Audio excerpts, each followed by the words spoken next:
Hello everyone, কেমন আছো তোমরা? আশা করি ভালো আছো। তো চলে এলাম নতুন একটা ভিডিও নিয়ে। তো চলো কী করছি না করছি তোমাদের সঙ্গে শেয়ার করি। তো দেখো এখন সন্ধ্যাবেলা, এখন সীতারার পেয়ে গেছে খিদে, খাবে। তো এই পাস্তাটা আমি নিয়েছিলাম অনেক দিন আগে, শপিং মল থেকে আনা হয়েছিল, কিন্তু খাওয়া হয়নি। তো আজকে সীতারা বলছে এই পাস্তাটা ওকে বানিয়ে দিতে হবে। তো যেই বলা সেই কাজ, তো এলাম পাস্তাটা বানাতে চলে এসেছি। তো এখানে সীতারা প্রথম কেটে নিচ্ছে, কী আছে না আছে দেখাচ্ছে। আর বললাম রাখো আমি বানিয়ে দিচ্ছি। ও তো একদম অস্থির হয়ে পড়ছে।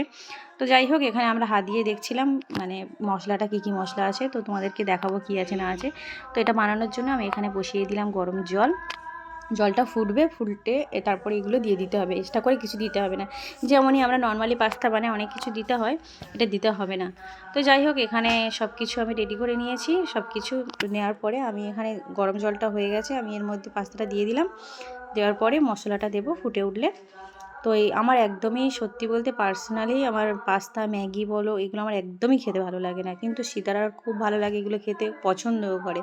তো দেখো এখানে মশলাটা ঢালার পরে দেখছি এর মধ্যে বেবি কর্ন আছে, অনেক রকম মশলা আছে, আর আছে কারি পাতা, যার স্মেলটা আমার একদমই পছন্দ না। এর মশলার স্মেলটা আমার একদমই ভালো লাগে না। তো যাই হোক, এখানে দেখো বানানো হয়ে যাওয়ার পরে তোমাদেরকে দেখাচ্ছি। তো দেখো দেখতে ঠিক এমনটাই এসছে, সাদা সাদা। তো এখানে দেখো সীতারাকে বললাম টেস্ট করে দেখতে, সীতারা কেমন হয়েছে বলো। বন্ধুরা সত্যি বলতে এত দারুণ হয়েছে, কিন্তু আমার মাম্মির কেন ভালো লাগে না আমি যেটা জানি না। আমার একদমই ভালো লাগেনি বন্ধুরা। তো চলো, এই ছিল আজকের ভিডিও। তো টাটা।